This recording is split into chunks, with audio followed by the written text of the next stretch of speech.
Hello, সবাই কেমন আছেন? আশা করি সবাই খুব ভালো, সুন্দর, সুস্থ এবং হাসিখুশি আছেন। আমি সৌম্য মুখার্জি, অশরীরী চ্যানেলে আপনাদের সঙ্গে আজ বুধবার। আজকে ভিডিওটা দিতে একটু দেরি হবে, কারণ সময় পাইনি আমি। আমি যে বলবো, অনেকে সেদিন কমেন্ট করেছেন যে আপনি রোজ একটু ঘটনা বললে ভালো হয়। তা আমিও মনে করি যে দেখুন, যে আপনারা অনেকে আশা করে বসে থাকেন যে হ্যাঁ, ঘটনা আপনারা শুনতে চান, বলেন। উম শোনার জন্য আগ্রহ প্রকাশ করে বসে থাকেন। তো আমিও চাই সেটা, যে আমি পারলে রোজই বলে দিই। কিন্তু সময়ের মানে হয় না, কখনো ভালো ঘটনা আসে না সেরকম। আবার আ কখনো নিজস্ব কোনো কাজ থাকে। আর এখন তো নাতি হয়ে গেছে, তার পিছনে অর্ধেক সময় চলে যায়। বুঝতেই পারছেন। তো পরে না এই সময়টা করে উঠতে পারছি না। যার জন্য আমি খুব দুঃখিত যে ভিডিওটা ছাড়তে দেরি হচ্ছে। একটু দেরি হবে, একটু ওই বিকেল হয়ে যাবে। তো চলুন, আমি সবে ভাত খেয়ে উঠলাম।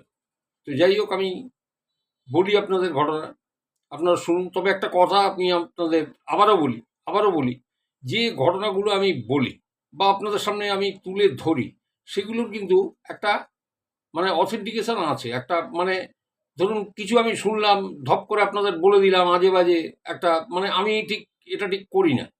যেমন একজন কমেন্ট করেছেন যে আপনি ওই যে ঘটনাটা যেটা বলবেন বলেও বলছেন না। তা আমি বললাম যে না, ওটা তিস্তার ঘটনা না। আমি তিস্তার ঘটনা যেটুকু বলার আমি বলে দিয়েছি। ওইটুকু ছাড়া তিস্তার ঘটনা কিছু নেই। কিন্তু অন্য যেগুলো ফটোগ্রাফ, সেগুলো আমার কাছে আছে। আমি ইচ্ছে করলে পোস্ট করতে পারি, কিন্তু আমি করিনি। কারণ ঘটনা যখন আমার কাছে পুরো কনফার্ম না হবে, আমি ততক্ষণ পর্যন্ত আপনার কাছে আপনাদের সামনে আনবই না। দরকারই নেই। তো চলুন, আমি প্রথমে ঘটনাটা বলি। এই ঘটনাটা সুজয়। তো সুজয় কাটোয়া থাকে।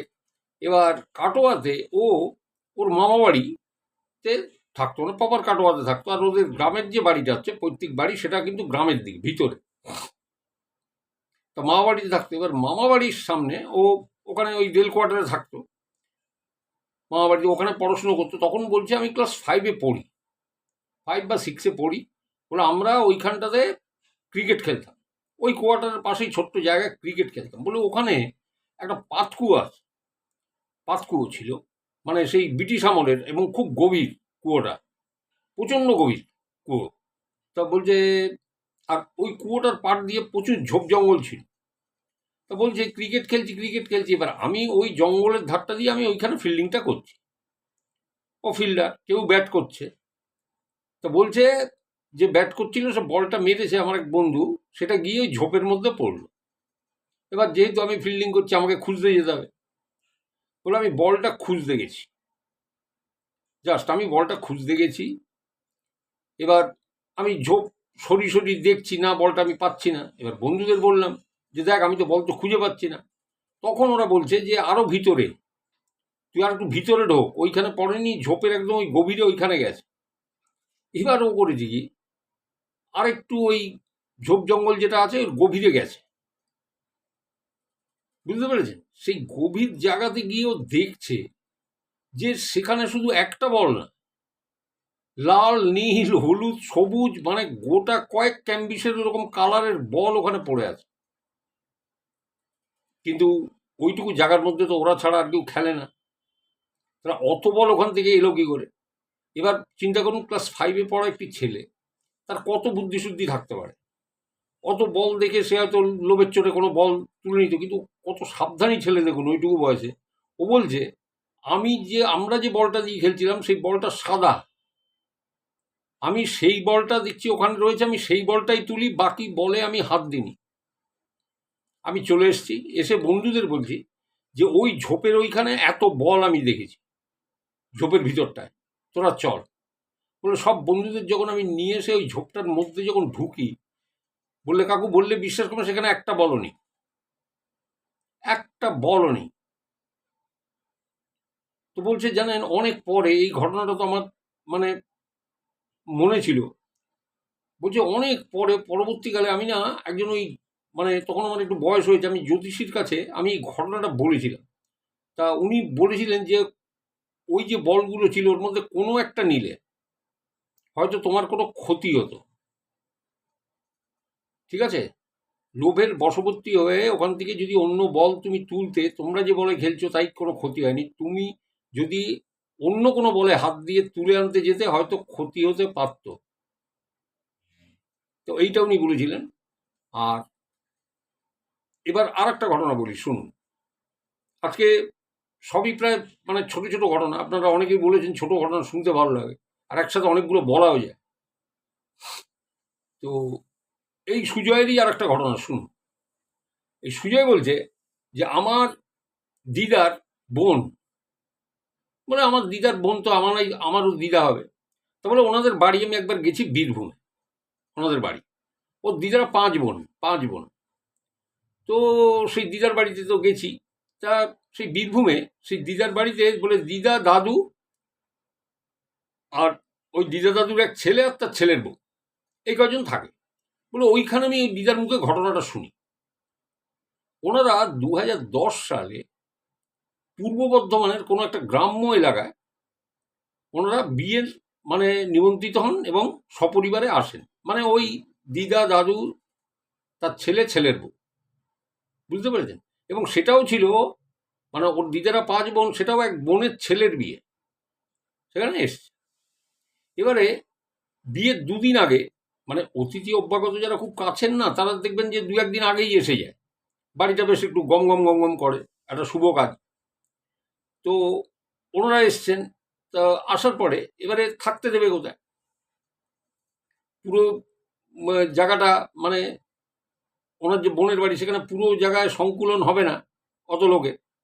তাই ওনারা ওনাদের বাড়ির থেকে কিছুটা দূরে একটা মাটির দোতলা বাড়ি, গ্রাম্য এলাকা তো, মাটির একটা দোতলা বাড়ি, সেইটার চাবি দিয়ে বললো যে ওখানে নিচে ঘর আছে, উপরেও ঘর আছে, সব বিছানাপত্র সমস্ত সব ইয়ে করা আছে, রেডি করা আছে, তোমরা ওখানে যে শুয়ে পড়ো।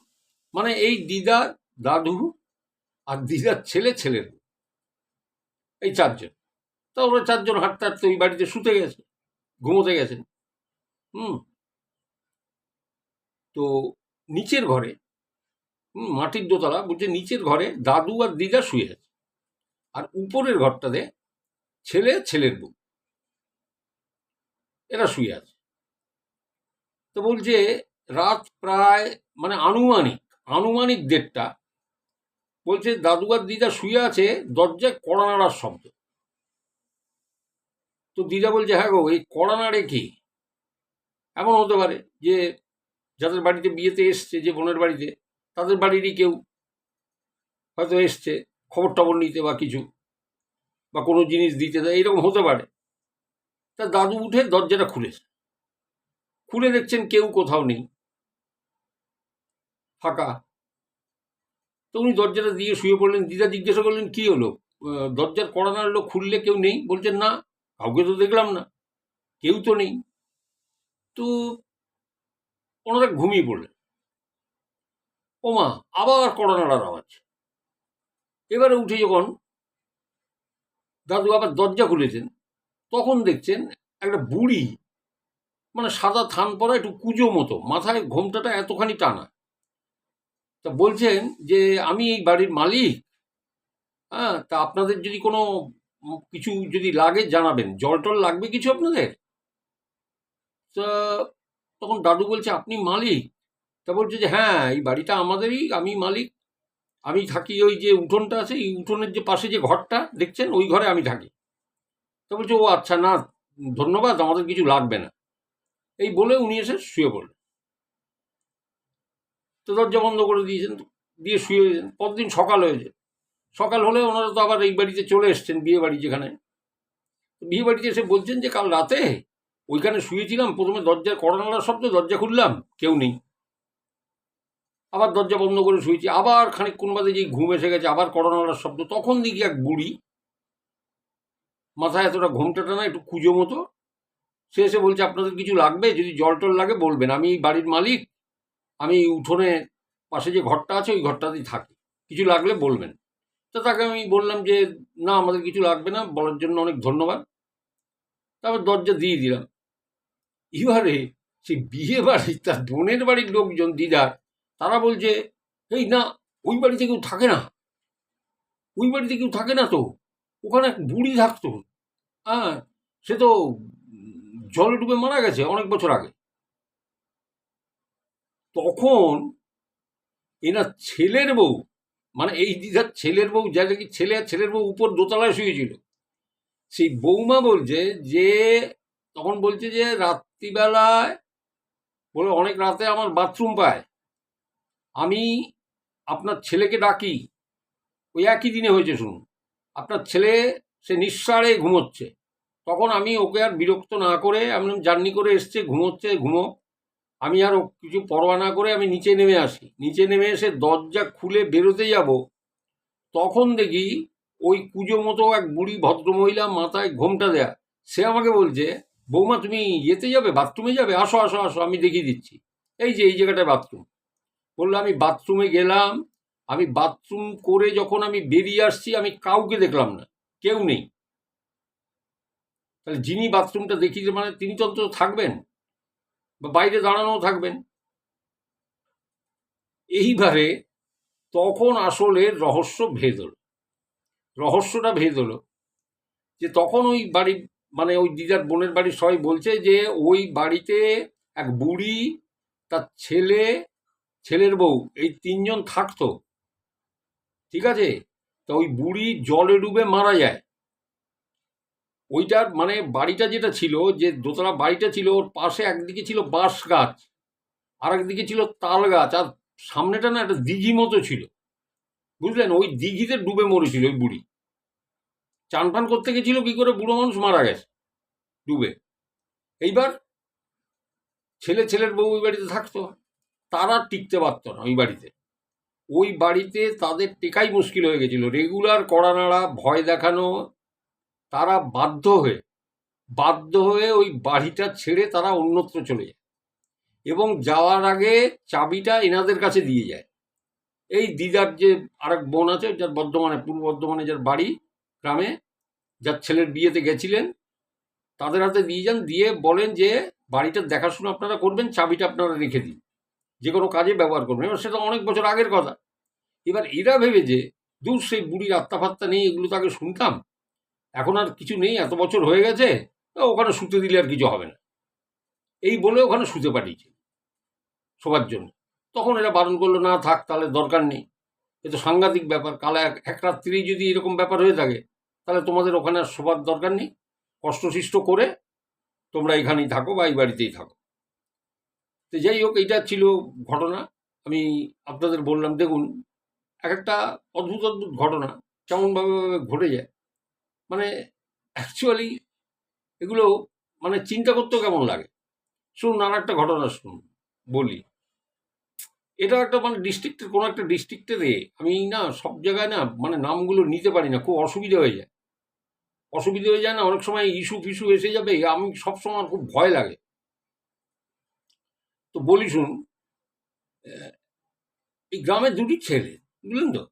এবার যে ডিস্ট্রিক্টের কথা বলছি, সেখানে পড়াশোনার চল আছে, কিন্তু মানে এই ছেলে দুটো মানে সেই রকম একটা পড়াশোনায় সেরকম আগ্রহ নেই, কোনো রকম হায়ার সেকেন্ডারি পাস করেছে এই দুটি ছেলে, একবারই না, দুটো বন্ধু আর কি, একই স্কুলে পড়তে টড়তে বোধ হয় হায়ার সেকেন্ডারি পাস করেছে।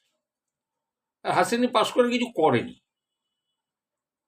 কি করবো, ও চাকরি বাকরি হবে না, কোথায় কি করব না করব, তা এই করে এরা ওই বছর তিনেক একটু উড়ে উড়ে বেড়ালো। উড়ে উড়ে মানে বুঝতে পারছেন না, বেকার আর কি, নেই কাজ খইবাজ আর কি, ঠিক এই টাইপের, এই সিনেমা দেখা, এই করা সে করা, এই সমস্ত করে বেরিয়েছে। বছর তিনেক বাদে এদের সম্বিত ফিরেছে। সম্বিত ফিরে মানে দেখছে এদের সমগোত্রীয় যারা, তারা কেউ চাকরি করছে বা কেউ কোনো কাজকর্ম করে খাচ্ছে। তা এদেরও মনে হলো যে না, এবার সত্যি কিছু করার দরকার, তাহলে বেইজ্জতের ব্যাপার একটা। এবার কি করবে, এ তো গ্রামের ছেলে, সেরকম যে একটা বিরাট কিছু ধনী পরিবার তাও তো নয়। তো এরা কি করলো জানেন, এদের মানে খুব বাড়ির কাছে একটা জলাশয় আছে, ওই একটা বড় পুকুর মতো আছে, কোনো রকম কিছু টাকা পয়সা ধার দেনা করে জোগাড় করে ওখানে ওর ওই পুকুরটা লিজ নিয়ে কি মাছের চাষ করবে, মাছ চাষ। তো মাছ চাষ করবে তো ভালো কথা। দেখুন, এক একটা মানুষের ভাগ্য কিভাবে খুলে যায় যে চিন্তা করতে পারবেন না আপনি। এক একটা মানুষের ভাগ্য কিভাবে খুলে যায় চিন্তা করতে পারবেন না। যে ওই যে জলাশয়টা ওরা লিজ নিল, ওই জলাশয়টা লিজ নেবার পর থেকে ওদের ব্যবসা ফুলে ফেপে উঠল।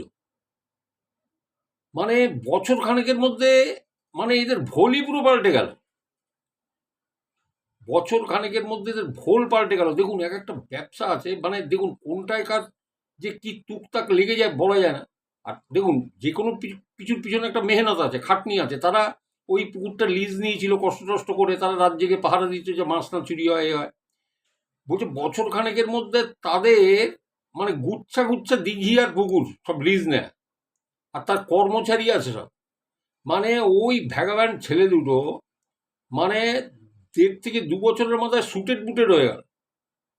দুজনের দুটো বাইক, এবং সেই বাইক নিয়ে তারা বেরোয়। এবং আপনি জানেন যে দুপুরের দিকে এই মাছ ব্যবসায়ীদের খুব একটা কোনো কাজ থাকে না। যারা এই লিজ হোল্ডার, যারা এই লিজ নিয়ে এই মাছের চাষ করে, তাদের যা কাজটা সব ভোরের দিকে, ভোর 3টে, 3:30, 2:30 এইসব সময়। তো এদের দূরে দূরে যেসব মানে পুকুর বা দিঘিগুলো ছিল লিজ নেয়া, সেগুলোতে এদের কর্মচারী ছিল, তারা পাহারা দিত। আবার কখনো কখনো এই বন্ধু এরা ওই বাইক নিয়ে নিয়ে যেত, সেই সব জায়গাগুলো ঘুরে ঘুরে দেখে আসতো সব ঠিকঠাক আছে কিনা। আবার এই খুব ভোরে ধরুন 2:30, 3:45 জাল টানছে, জাল টেনে মাছ ফাছ তুলে সেই খটি, দক্ষিণ 24 পরগনার লোকেরা বলে খটি, মানে আড়ত, সেই খটিতে সেই মাছ সেই আড়তে চলে গেছে। একদিন হয়েছে কি এরকম, ওই রাত থাকতে উঠে তো এরা গেছে যেখানে জাল টানা হবে, তো সেখান থেকে সে মাছ আড়তে চলে গেছে। এবার আড়তদারের থেকে পয়সা করি সমস্ত নিয়ে ভালো টাকার মানে ছিল তাদের কাছে। মানে যে দিনের কথা আমি বলছি, যেদিন ঘটনাটা ঘটে সেদিন ভালো টাকা ছিল। আর এরা মানে কি, এরা মানে সুবেশা একদম, মানে সেই মানে শুটেড বুটেড আর কি, মোটর বাইক নিয়ে বেরোতো। তা সেদিনকে ওদের কাছে প্রচুর টাকা ছিল, মানে এই আড়তদারদের থেকে নিয়ে এসছে। তো নিয়ে তা দুজনে আসছে, তখনও মানে রাতের অন্ধকার, বুঝতে পেরেছেন? তো আস্তে আস্তে বললো শোন, অন্য পুকুরগুলোতে আর যাবো না। এক বন্ধু আর এক বন্ধুকে বলছে, অন্য পুকুরগুলোতে আর যাবো না, একটা কাজ করি, আহ, ওদের বলে দিয়েছি যে ওদের খেয়াল রাখতে, আজকে ওরা ওই দিকটা দেখুক, আমরা বরং আমাদের লোকালে যে 4টে পুকুর আছে নেওয়া আছে, চল বাড়ি যেতে যেতে, কারণ টাকা পয়সাও কালেকশন হয়ে গেছে, রাতেও ঘুমায়নি, চল আমরা ওই 4টে পুকুরকে আমরা দেখতে দেখতে যাই।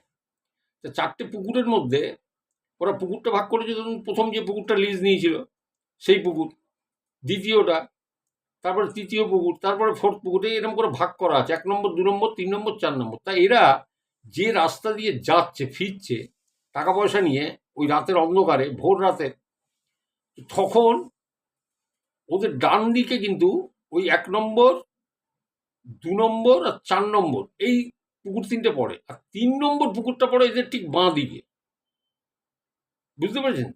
3 নম্বর পুকুরটা এদের বাঁ দিকে পড়ে। আর পুকুরগুলো, পাড়গুলো খুব উঁচু উঁচু, জানেন, যাতে ভেসে না যায় সেরকম ইয়ে করে রাখা হতো।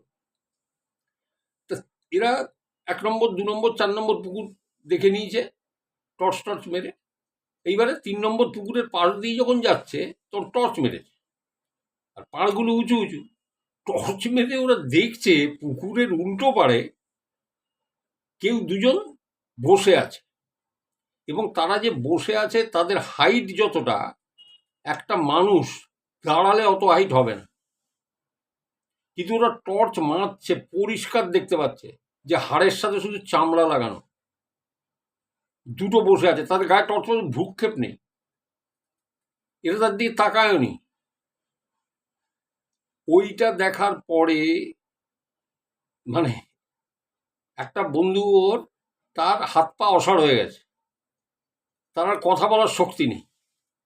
আরেকজনের যে মানে সাহস ছিল, সে টর্চ মেরে মেরে দেখছে, সে দেখছে, বলছে যে কি বিশাল লম্বা হাত, বলছে ও পুকুরের মধ্যে ফেলে ওখান থেকে মাছ তুলে নিচ্ছে হাত দিয়ে, তুলে খাচ্ছে, এবং সেই খাওয়ার আওয়াজটা আমার কানে আসছে। বলে দেখে না মানে মানে কি বলবো, এরকম কাঁচা মাছ এরকম খাচ্ছে তুলে। বলছে যে এক বন্ধুর তো হালত খুব খারাপ হয়ে গেছে। হ্যাঁ, সে মানে মোটর সাইকেল চালাবে কি, সে উঠতে পারছে না, এমন অবস্থা, মোটর সাইকেলে এত ভয় পেয়ে গেছে। তো ওই বন্ধুটা বলেছে চল চল চল, যা বোঝার বোঝা গেছে, কিচ্ছু নেই। হ্যাঁ, তা বলছে যে এটা কি দেখলাম রে, এই মাছ খাচ্ছে ওখান থেকে তুলে হাত দিয়ে। তো বলছে ঠিক আছে ছেড়ে দে, বাদ দে, চল। তা কিছুটা এগিয়েছে মোটর সাইকেল চালিয়ে, এগোনোর পর আবার বলছে হেই হ্যাঁ রে, আমরা চোখের ভুল টুল না তো আমাদের, মানে নিজেরাই নিজেদের প্রশ্ন করছে, হ্যাঁ রে আমাদের চোখের ভুল টুল না তো। তো বলছে চল তো। আবার পিছনে এসে ব্যাকে এসে ওইখানে আবার টর্চ মেরেছে, দেখছে তারা তখনও বসে আছে, তখনও বসে আছে, বসে ওই মাছ তুলছে ওখান থেকে। চিন্তা করুন। তো এরা বাড়ি চলে আসে। যাই হোক, ঘটনাটা জানাজানি হয়। এই যে ছেলে আছে, এই দুটি ছেলে আছে, দুই বন্ধু, এর এক বন্ধুর বাবা, তার মুখ থেকে শোনা, যেদিন ঘটনাটা ঘটে তার পরপরই উনি বলেছিলেন যে কাল রাত্রিরে এই সিন হয়েছে ওই পুকুরটা। বুঝুন, এই যে আমি বলি একটা জিনিস, যে এই অশরীরী এই যে জিনিসগুলো, এগুলো মানে দেখুন খুব ভাগ্যবান, মানে যারা দেখে ফেলে তারা খুব ভাগ্যবান। আর যারা মানে এগুলো সব সময় সবার সাথে সবখানে হয় না, কিছু কিছু সময় এগুলো হয়, কেন হয়, কি জন্য হয়, জানেন, এর কোনো ব্যাখ্যা হয় না, এগুলো মানে স্রেফ কোনো ব্যাখ্যা হয় না এগুলো। তো চলুন আমি আর একটা ঘটনায় যাই। এই ঘটনাটা আমি আজকে সব ছোট ছোট বলছি, আগের দিনও ছোট ছোট বলেছি আপনাদের। তো এই ঘটনাটা দেখুন, আমরা বিভিন্ন রাস্তায় গাড়িতে করে বা ইয়েতে করে আমরা চলাফেরা করি, কারু কারু বাইক আছে, কারুর আবার চার চাকাও আছে, যান অনেক সময়। কখনো কখনো দেখেন যে রাস্তাটা সেই পুলিশের সেই দিয়ে লোহার সেই ব্যারিকেড দিয়ে এ করে, লেখা আছে নো এন্ট্রি লেখা আছে একটা টাইমের পর থেকে। আবার কখনো কোনো রাস্তায় গেলেন, সেখানে একটা প্লাকার্ড টাঙানো আছে ডেঞ্জার, তা আপনি সেই রাস্তা দিয়ে আবার ব্যাকে চলে আসলেন, মানে হ্যাঁ ভাই এখান থেকে গেলে আমার তাড়াতাড়ি হতো, হ্যাঁ এখন আমাকে 2 কিলোমিটার ওদিক দিয়ে ঘুরতে হবে। এবার আপনি ভাবছেন ডেঞ্জার যখন লেখা আছে, তাহলে রাস্তা রাস্তা খারাপ আছে, ভিতরে খানাখন্দ আছে, ওই জন্য ডেঞ্জার রাখা, রাস্তাটা বন্ধ করা আছে। আর কেউ ভাববেন রাস্তার বোধহয় কাজ হচ্ছে, মেরামতি হচ্ছে, সেই জন্য বন্ধ আছে। তা মেরামতি হলেও সেটা লেখা থাকে। তো যাই হোক, লেখা থাকে যে মেন অ্যাট ওয়ার্ক, এরকম লেখা থাকে, নোটিফিকেশন থাকে। কখনো গাড়িতে যেতে দেখবেন হাইওয়ের পরে লেখা থাকে স্কুল অ্যাহেড, ড্রাইভ স্লো, এরকম লেখা থাকে। এবারে আমরা কিন্তু জানি না যে এর মধ্যে কিছু রাস্তা কিন্তু হন্টেড আছে। সেটা আপনি কলকাতায় বলুন, আপনি মফস্বলের কোনো টাউনের কোনো রাস্তা বলুন, অথবা কোনো ডিস্ট্রিক্টের কোনো ধারে কাছে টাউনশিপের রাস্তা বলুন, হন্টেড আছে। এবং সেগুলো কিন্তু আমরা জানি না, এই সমস্ত কিছু কারণে সেগুলোও কিন্তু বন্ধ থাকে।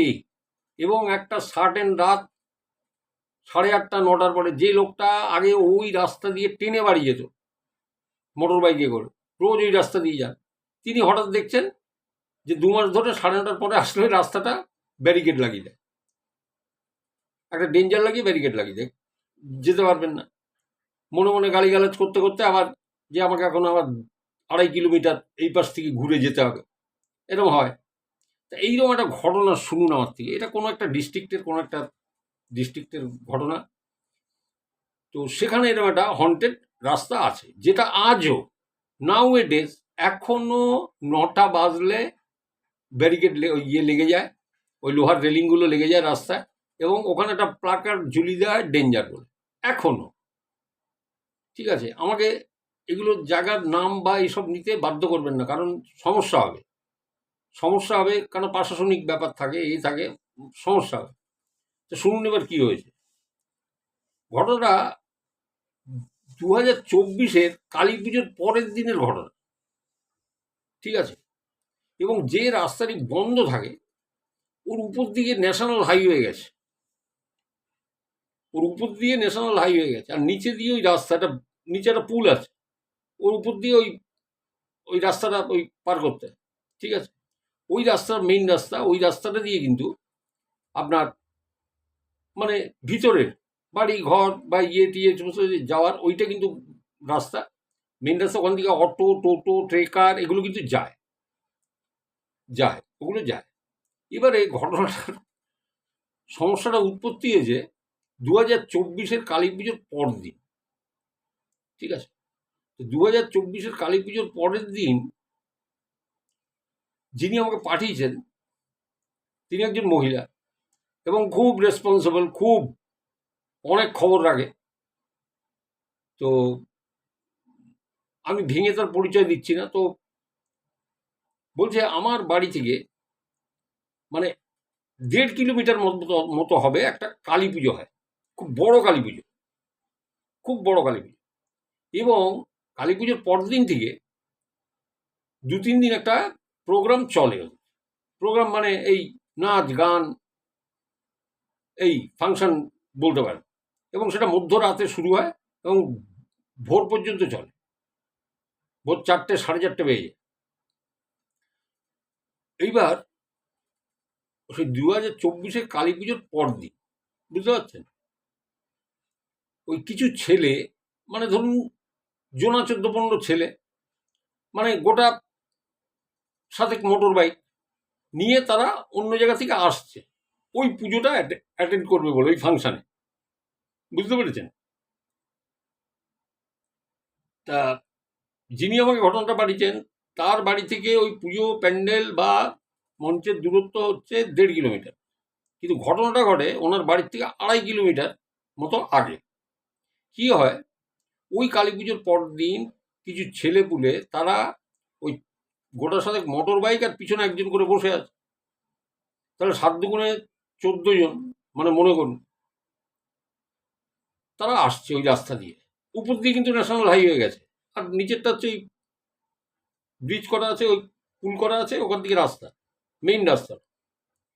তো ওই রাস্তা দিয়ে ওরা আসছে এবং ওই রাস্তা দিয়ে যেতে যেতে আপনার ডান দিক বা বাঁ দিকে খালি ফাঁকা মাঠ পড়বে, তারপরে আবার দেখলেন যে মানে আবাদি জমি, পাশে আবার ওই যে ধান ক্ষেত, অনেকখানি জুড়ে ধান ক্ষেত রয়েছে, ঠিক আছে? তারপরে আবার দেখলেন হয়তো ভ্যাকেন্ট ফাঁকা মাঠ, এইরকম যেরকম হয় আর কি। তো ওরা ওই রাস্তাটা দিয়ে আসছে, একটা টার্নিংয়ে এসে, একটা টার্ন আছে ওইখানে, ওই টার্নিংটাতে এসে টার্নটাতে আসলে পরে ওই মোটর বাইকের যে হেডলাইটটা আছে ওটা ওই মাঠটার সামনে পড়বে। তা প্রথম যে হেড মানে 2-3 জন ওই মোটর বাইক চালিয়ে আসছে আর পিছন পিছন আর যারা, তাদের সবারই হেডলাইট ওই মাঠটার মধ্যে পড়বে ওই টার্নিংয়ে আসলেই। ওই হেডলাইটের আলোতে দেখতে পাচ্ছে দুটো লোক রক্তাক্ত অবস্থায়, গা দিয়ে, পিঠ দিয়ে, নাক, মুখ, কান, হাত, পা, পেট সব জায়গা দিয়ে মানে রক্ত ঝরে ঝরে পড়ছে, আর দুজনে মারামারি করে চলেছে। আর তাদের হাতে কিছু আছে, মানে এ ওকে মারছে, ও ওকে মারছে, আর বীভৎস চিৎকার। এরা এই 7টা এই মোটর বাইক দাঁড়িয়ে গেছে, ওই দেখে শিহরিত হয়ে গেছে। বলছি কি, এ তো খুন খারাপই হয়ে যাবে, এ তো মার্ডার হয়ে যাবে, কি করছে এরা? আর সব মানে রক্তে ছুপিয়ে গেছে দুজনের দেহ, দেখছে পরিষ্কার।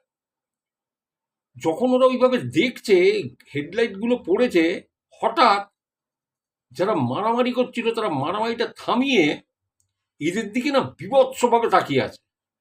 এই দেখে এদের অবস্থা খুব খারাপ হয়ে যায়, যারা ফাংশনে যাচ্ছিল শুনবে বলে। তখন কটা বাজে, মানে হার্ডলি ধরুন 12:30 এরকম বাজে। এইবারে এদের গায়ে দম খাড়া হয়ে গেছে ওইরকম বীভৎস চাহনি দেখে। এরা ভাবছে তো স্বাভাবিক কিছু না।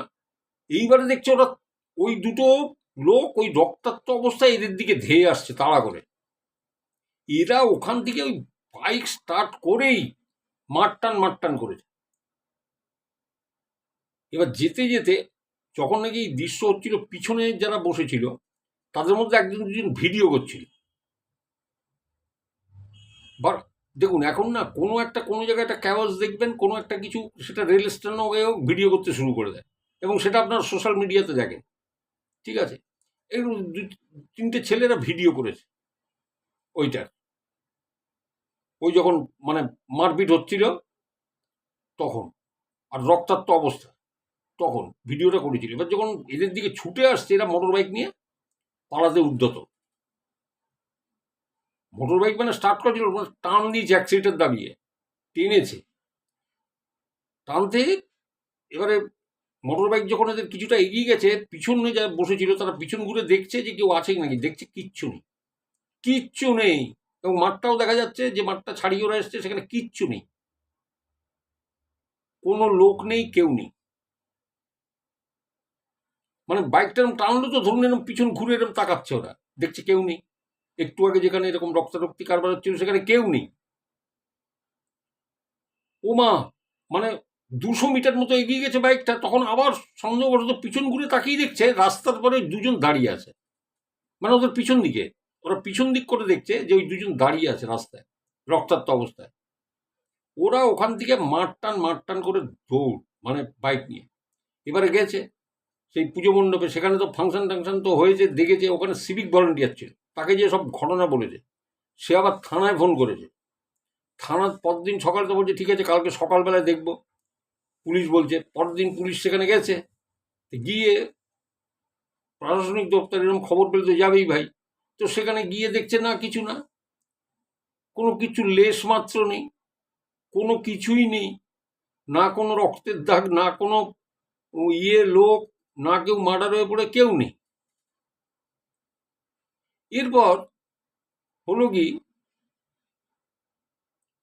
এক ভদ্রলোক একদিন ওই রকম 12টা 12:30 তার বাড়িতে বোধহয় কেউ অসুস্থ ছিল, তার পিছনে একজন বসেছিল ভদ্রলোক ওই রাস্তা দিয়ে যাচ্ছেন, যখন যাচ্ছেন এবং ওই রাস্তাটার থেকে আপনার ওই মাঠের দূরত্ব 100 ফুট মতো, 100 ফিট মতো দূরত্ব, আমি সেটাও বলে দিলাম। তো ওই ভদ্রলোক যখন যাচ্ছেন আর একদিন, মানে তার বাড়ি কেউ অসুস্থ ছিল, বেশি রাত্রে বেরোতে হয়েছিল, কোনো হসপিটাল থেকেই ফিরুন বা যেখান থেকেই ফিরুন, পিছনে একজন সবারই ছিল ওনার, উনি নিয়ে যাচ্ছেন, তখন দেখছেন ঠিক ওই রাস্তাটার ধার ঘেঁষে ওই মাঠটার কাছাকাছি একদম, মানে রাস্তার দিকে পিছন করে বসে আছে দুজনের শরীর একদম রক্তে ভেসে যাচ্ছে। এইটা উনি দেখেছিলেন। এবার উনি দেখে উনিও জানিয়েছেন যে আমি এরকম দৃশ্য দেখেছি। এইবারে না, বিভিন্ন সময় বিভিন্ন লোক অনেক পুলিশে কমপ্লেন করতে শুরু করলো, পার্টিকুলার ওই রাস্তাটা এবং ওই টাইমটা, যে টাইমটায় তারা বলছে যে এই সময় আমরা দেখেছি। আর পুলিশ যেহেতু ভাই কিছুই পাচ্ছে না, ওখানে কিছুই নেই, ঠিক আছে, কিচ্ছু নেই। তো এবারে করা হলো কি, যখন নাকি এইরকমই অবস্থা হচ্ছে, তখন ওখানে একটা পুলিশ চৌকি করা হলো, মানে ছোটখাটো একটা ফাঁড়ি মতো ওখানে করা হলো, যেখানে 24 আওয়ার্স ডিউটিটা দেবে।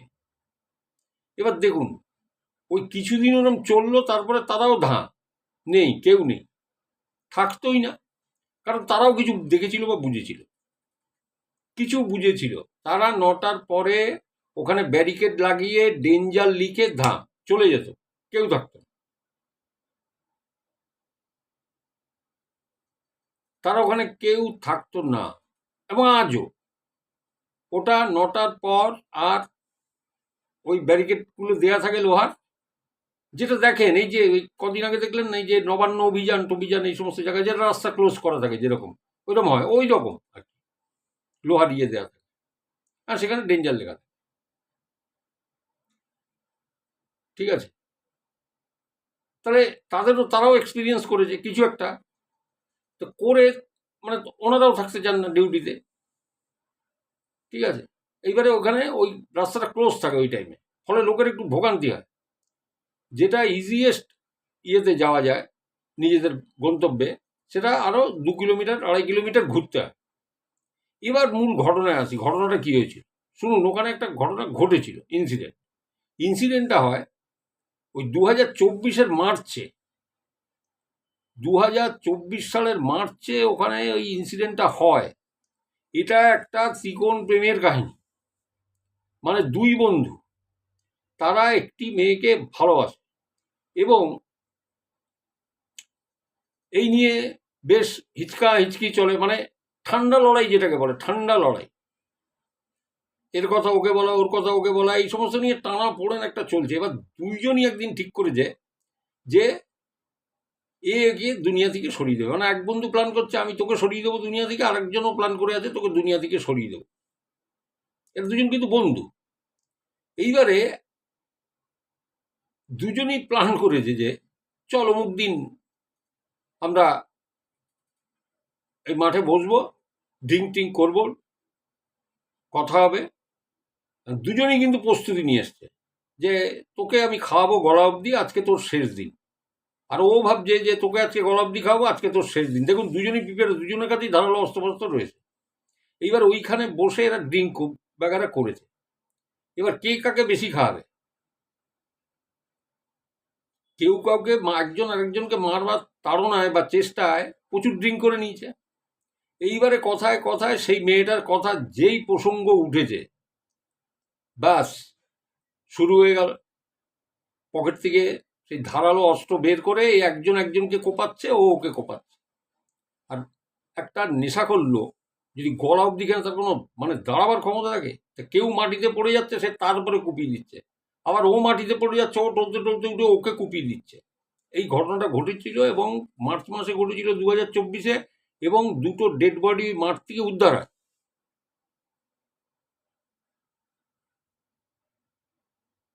এবং তারপর কালী পুজোর পরদিন এই ঘটনাটা প্রত্যক্ষ করে ওই 14-15টা ছেলে। এবং ওই যে 14-15টা ছেলে, আমি যার কথা বলছি যিনি আমাকে পাঠিয়েছেন, তার বাড়িতে কিন্তু তার মধ্যে দুটো ছেলে আসে আসে এবং তিনি ওখান থেকে ভিডিওটাও দেখে। তবে ভিডিওতে যেটা আছে সেটা কিন্তু পরিষ্কার বোঝা যাচ্ছে যে রক্ত গা থেকে পড়ছে, একার থেকে পড়ছে, কিন্তু কোয়াইট মানে হেজি, ঝাপসা, অনেক দূর থেকে করা। তো আমি বললাম যে রাস্তা দিকে মাঠের 100 ফিট, ওরা দেখছে মাঠের তো একদম ওদের কাছে হচ্ছে না মারপিটটা, বেশ খানিকটা দূরে। সেখান থেকে অন্ধকারের মধ্যে ছবি নিয়ে যার জন্য খেজি আছে, কিন্তু ফ্যাক্ট। তাহলে ওই ছেলে দুটো মানে যিনি আমাকে পাঠিয়েছেন তিনি খুব মানে মানে অন্য লেভেলের আর চাকরি বাকরি বলুন যাই বলুন। মানে আমি সেই জন্য আমি বললাম কনফার্ম হলাম যে তাহলে একেবারে পাকা ঘটনা, তাহলে হবে না। এবং ভিডিওটা উনি দেখেওছিলেন। এবং ওই রাস্তাটা কিন্তু আজও নাও ডেজ রাস্তাটা কিন্তু 9টার পরে বন্ধ থাকে, এটুকু আমি বলে দিলাম। তবে কোথাকার বা কোন জায়গার আমাকে জানতে চাইবেন না, আমি বলতে পারবো না, কারণ ওখানে আমার মুখে লিকোপ্লাস্ট করা আছে, বলা যায় না সব কিছু, সব খুঁটিনাটি হয়ে। দেখুন অনেকে যখন আমাকে বলেন তখন আমি কিছুটা একটা আইডিয়া দেওয়ার চেষ্টা করি, আবার কোনো কোনো ক্ষেত্রে খুব বিধিনিষেধ থাকে, কড়াকড়ি থাকে। তারা আমার ভালোর জন্যই করেন, কারণ দেখুন চ্যানেল ইস্যু হয়ে গেলে খুব মুশকিল হয়ে যায় এগুলো। কিন্তু আমরা যে বলি, দেখুন আমি অস্ট্রেলিয়ার পরেও ঘটনা বলেছি। অস্ট্রেলিয়ার দুজন সিস্টার আছেন, শুনুন। একজন আমাদের ইন্ডিয়ান, তিনি আমার ইয়েতে রয়েছেন, আমার হোয়াটসঅ্যাপে আছেন, খুব রেয়ার, মাঝে সাঝে কথা হয়। উনি অনেকগুলো ঘটনা আমাকে দিয়েছিলেন অস্ট্রেলিয়ার পরে, এবং সাউথ 24 পরগনার পরে ওনার বাড়ি ছিল। আর বাংলাদেশের একজন আছে সিস্টার, তিনি এবং তার ভাইজি দুজনেই ওরা পড়াশুনো করতে অস্ট্রেলিয়াতে গেছেন এবং সেখান থেকেই থাকা, নিজেদের দেশের বাংলাদেশেরই বিয়ে করেছে, কিন্তু অস্ট্রেলিয়াতে থাকেন ওনারা। তা এই যে ইন্ডিয়ান সিস্টার আর এই বাংলাদেশের যে সিস্টার, ওনারা তো মুসলিম। তো কিন্তু দুজনার বয়ান এবং দুজনে যা বক্তব্য আমার কাছে দিয়েছেন বা ঘটনা সংক্রান্ত বলেছেন যে অস্ট্রেলিয়া এইরকম এইরকম এইরকম এরকম রাস্তা আছে, একদম হুবহু মিল আছে। মানে ইনিও ওনাকে চেনেন না, উনিও তো ওনাকে চেনেন না। তা তাহলে মানে ওখানে অস্ট্রেলিয়ায় এমন রাস্তা আছে, সেখানে কিন্তু আপনাকে পুরো কষান আপনাকে দেয়া থাকে। আপনি যে রাস্তায় কোনো রাস্তায় ঢুকছেন, মনে করুন হন্টেড রাস্তা, ওখানে কিন্তু আপনাকে বলা আছে যে আপনি কি দেখতে পারেন। হয়তো সাপোজ যে বলা আছে আপনি যে রাস্তায় এন্ট্রি করছেন, এখানে কোনো বাচ্চা ছেলে যদি গাড়ি থামানোর জন্য হাত দেখায়, আপনি থামাবেন না গাড়িটা। বললাম তো আমি, দেখবেন এখানে ভিডিও আছে, আমি বলেছি, যেটা অস্ট্রেলিয়া দিয়ে মানে হেডলাইন মানে ট্যাগলাইন দিয়ে লেখা, সেখানেও সেই ভিডিও দেখবেন। যারা নতুন আছেন তারা শুনে নেবেন যে কেমন ধরনের হন্টেড হন্টেড জায়গা আছে বিদেশেও। কিন্তু দেখুন আমাদের এখানে তো এই সমস্ত এই এই সমস্ত প্রেতাত্মা অশরীরী এই উৎপাত এগুলো তো কেউ লেখে না, একটা ডেঞ্জার লিখে রাস্তাটাকে ক্লোজ করা আছে।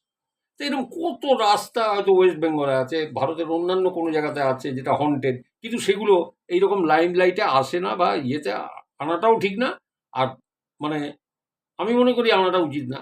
কোনো কোনো জায়গায় ইউটিউবারদের দেখি যে হন্টেড রোড, সেখানে ভূত আবার দৌড়চ্ছে, তাও দেখছি ভূত দৌড়চ্ছে। হ্যাঁ, ভূত আবার তাড়া করে তাকে তাড়া করছে, যিনি মানে ঘোষ ঠান্টার, তাকে তাড়া করছে। দেখুন এগুলো মানে আলাদা জিনিস, এগুলো শ্যুট করা হয়, এগুলো কোনো শুটিং টুটিংয়ের ব্যাপার না। আমি যেটা বলি সেটা কোনো শ্যুট করা ঘটনাও না এবং কিচ্ছু না, ঠিক আছে? তা মানে আমি শুধু ঘটনাই বলি। হ্যাঁ, এই সমস্ত ঘোস্ট হান্টিং বলে এই সমস্ত কিছু হয় না। এগুলো দেখুন, এগুলো আচমকা আচমকা কারুর সাথে ঘটে যায়। একদিন আমাকে একজন কোনো সিস্টার যখন গ্রুপে গল্প বলতেন তখন আমাকে বলেছিলেন যে আচ্ছা, কোনো একটা অস্বাভাবিক জিনিস বা অনৈসর্গিক অপ্রাকৃত কোনো জিনিস, ধরুন আমরা 4 জন বন্ধু বসে আছি, 4 জন বন্ধু একসাথে দেখতে পারি? তখন আমি বলেছিলাম না, যে কোনো একজন দেখবেন, বাকি 3 জনকে দেখাতে যাবেন তারা দেখতে পাবেন না। তো পরে আমার এই বিশ্বাসটা ভেঙে যায়, কারণ আমি আমার কাছে যে সমস্ত আসতে থাকে তাতে আমি দেখতে পাই যে হ্যাঁ, না, একসাথে অনেকেই দেখতে পারে এই দৃশ্য বা ফিলিংসটা আসতে পারে, এই ধরনের ফিলিংস আসতে পারে কিন্তু, ঠিক আছে? তো যাই হোক, আমি আজকে বললাম আপনাদের ঘটনা, আপনাদের কেমন লাগলো আপনারা জানাবেন। আমি 4টে বললাম, আমি ভিডিওটা আপলোড করে ছেড়ে দিচ্ছি, আর একটু দেরি হয়ে গেল, মার জন্য চেয়ে নিচ্ছি, কিছু মনে করবেন না। আমি হয়তো শুক্রবার আসতাম, কিন্তু দেখলাম যে অনেকে না, মানে আগের কমেন্টগুলো পড়ছিলাম, আমার খারাপ লাগছিল যে অনেকে ঘটনা শুনবার জন্য বসে থাকেন। তা আমার নিজেরই আমার একটু লাগে যে দেখো, একটু ঘটনা তো শুনবে, এই তো বড় জোর এইটুকুই তো চাহিদা। তা আমি ঠিক আছে, আমি তো বলেই দিই। হ্যাঁ, তা সেই জন্যই দেরি করে ভিডিও করতে বসেছি। আপনারা যারা ঘটনা পাঠাতে চান, আমার ডিসক্রিপশন বক্সে হোয়াটসঅ্যাপ নম্বর আছে, যেখানে লেখা আছে মা ঠাকুমা দাদু আশ্রমতী, তো ওইটাকে প্রেস করুন। দেখুন ওর নিচে আমার হোয়াটসঅ্যাপ নম্বর আছে, এসে একটা হাই লিখে আপনার ঘটনা আপনি সেন্ড করুন। আর চ্যানেলের সাথে থাকুন, চ্যানেলটা সাবস্ক্রাইব করুন, বেল আইকনটা প্রেস করে দেবেন, কারণ তাহলে নোটিফিকেশনটা আপনার কাছে পাবেন। বেল আইকনটা প্রেস করলেই অল আসবে, অলটা চিপে দেবেন, তাহলে নোটিফিকেশন আপনি পাবেন। এবার ঘটনা যদি শুনতে আপনার ভালো লাগলে আপনি শুনলেন, যদি ভালো না লাগলে শুনলেন না, ঠিক আছে? শুনতে হবে এমন কোনো মানে জোর আমি দিই না কাউকে, ইচ্ছে হলে শুনবেন। তো এইটুকুই আমার বলার, কারণ আমার বলা ঘটনার সাথে অন্য ঘটনার অনেক পার্থক্য থাকে। হয়তো আছে, জানি না। আমি কোনো অলৌকিক চ্যানেল আমি ফলোও করি না, দেখিও না। তো সবাই খুব ভালো থাকুন, সুস্থ থাকুন, আর অশরীরী চ্যানেলের সাথে থাকুন। সবাইকে অনেক অনেক শুভেচ্ছা, ভালোবাসা আর নমস্কার। ভালো থাকুন।